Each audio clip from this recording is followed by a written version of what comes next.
आज का टॉपिक है आप लोग का टॉपिक है प्रत्यक्षवाद, प्रत्यक्षवादी, पॉजिटिविज्म।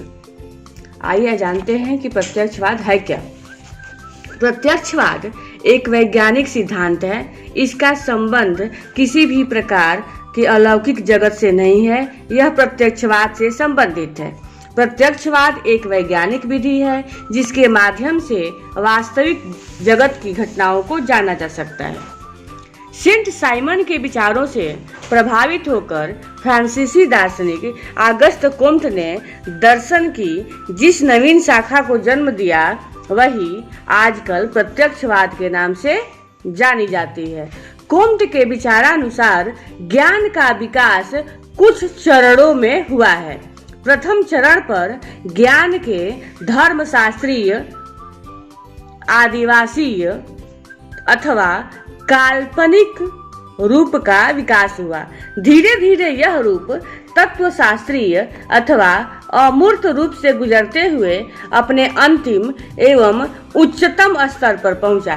कोम्ट ने ज्ञान के विकास के इस अंतिम चरण के लिए ही पॉजिटिविज्म शब्द का प्रयोग किया है, जिसे आजकल विज्ञान या विज्ञानवाद के नाम से भी जाना जाता है। ज्ञान की इस शाखा में अनुभव परक तथ्यों को ही ज्ञान का आधार माना जाता है। यह सिद्धांत वस्तुओं की तात्विक प्रकृति के संबंध में विचार करने का विरोधी है। मूलतः यह विज्ञान का दर्शन है। मूलतः पॉजिटिविज्म क्या है? विज्ञान का दर्शन है। प्रत्यक्षवाद एक ऐसा सिद्धांत है जो परम सत्य की खोज का परित्याग करता है और ऐसी घटनाओं के नियमों की खोज पर बल देता है जिन्हें इंद्रियक आधार पर देखा परखा जाना संभव है तथा उपयोगी भी है। कोम्ट का विचार था कि प्रत्यक्षवाद अथवा विज्ञान को घटनाओं के अवलोकन एवं वर्गीकरण तक अपने आप को सीमित नहीं रखना चाहिए। इसे तत्वशास्त्र की भांति घटनाओं के कारणों अथवा कारकों की खोज नहीं करनी चाहिए और न ही धर्मशास्त्र की भांति परम सत्य पाने की अभिलाषा रखनी चाहिए।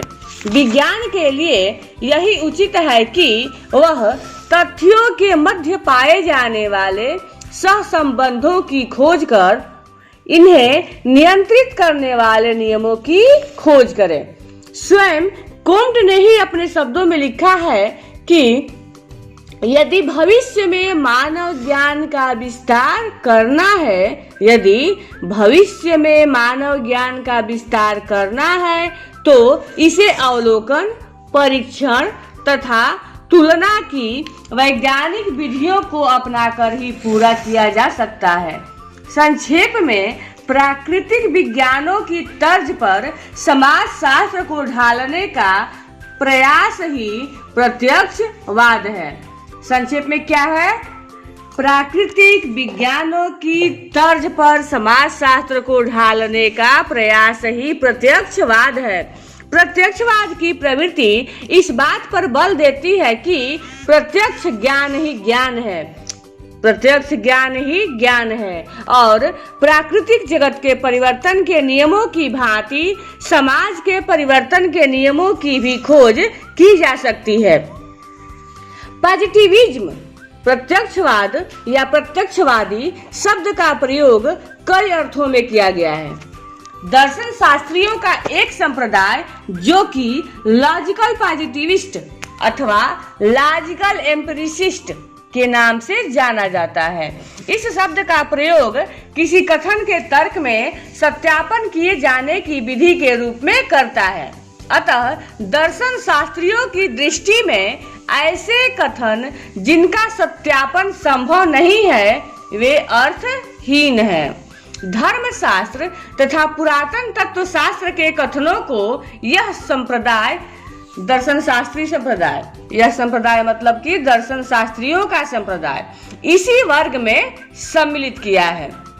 टालकट पार्सन्स ने अपनी पुस्तक the structure of social action 1937 में उन सभी सामाजिक सिद्धांतों को पॉजिटिविस्टिक कहा है जिसमें कर्ता के रूप में मानव की सभी मानवीय क्रियाओं को कर्ता के स्वयं के दृष्टिकोण से निरपेक्ष भाव से देखा और समझा जा सकता है। समाजशास्त्र में प्रत्यक्षवाद को लेकर भारी विवाद बना हुआ है। इसकी आलोचना में मुख्यतः इस बात पर जोर दिया गया है कि मानवीय या सामाजिक विज्ञानों के लिए प्राकृतिक वैज्ञानिक विधियां सर्वथा अनुपयुक्त है। चेतना, सांस्कृतिक मानदंड, सांकेतिक अर्थ तथा अभिप्रायिकता ऐसी मानवीय विशिष्ट विशेषताएं हैं जो प्राकृतिक और सामाजिक विज्ञानों के बीच की पद्धति शास्त्रीय खाई को उजागर करती है। प्रत्यक्षवाद की प्रमुख रूप से 3 आधार पर आलोचना की गई है। पहला नंबर, यथार्थवाद प्रत्यक्षवाद के इस मत को नकारता है कि केवल प्रेक्षण योग्य घटनाओं का ही अध्ययन किया जा सकता है तथा व्याख्याओं का स्वरूप घटनाओं में नियमितताओं को प्रकट करने वाला होता है। दूसरा नंबर, जहां यथार्थवादियों ने विज्ञान की प्रत्यक्षवादी यथार्थवादियों ने विज्ञान की प्रत्यक्षवादी विचारणा की आलोचना की है, वहां कुछ समाजशास्त्रियों ने तो समाजशास्त्र को विज्ञान मानने से ही इनकार कर दिया है। अतिवादियों रेडक्लिस्ट का कहना है कि समाजशास्त्र का उद्देश्य व्याख्या करना नहीं है अपितु समझ पैदा करना है। समाजशास्त्र का उद्देश्य व्याख्या करना नहीं है अपितु समझ पैदा करना है, अर्थात समाज और सामाजिक संबंधों को समझना है। अतः समाजशास्त्रीय विश्लेषण में कर्ता की प्रेरणाओं और उद्देश्यों पर भी ध्यान दिया जाना चाहिए।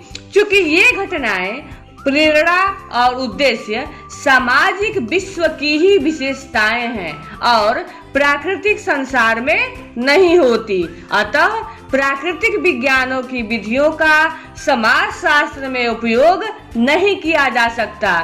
तीसरा नंबर, फ्रैंकफर्ट संप्रदाय विशेषतः अमेरिकी समाजशास्त्र वाले विद्वानों ने इस बात की आलोचना की है कि प्रत्यक्षवादी विश्लेषण का दायरा परिमाणात्मक तथ्यों तक ही सीमित है और यह वास्तविक समाजशास्त्रीय विवेचन की गहराई तक नहीं जा पाता। उदाहरण के लिए जनमत को हम लेते हैं। जनमत सर्वेक्षण यह बताते हैं कि किसी विषय के बारे में कितने व्यक्तियों के क्या मत हैं, किंतु यह नहीं बता पाते कि उनके इन मतों के क्या कारण हैं, वे ऐसा क्यों सोचते हैं। कुछ समय पहले कहा गया है, किसी समाजशास्त्री ने कहा है कि सामाजिक विज्ञान में प्रत्यक्षवाद एक तकनीकी तार्किकता पर आधारित है जो समाजों के नियंत्रण की आवश्यकता से संबंधित है। आशा है, उम्मीद करते हैं आप लोगों को प्रत्यक्षवाद समझ में आ गया होगा। धन्यवाद।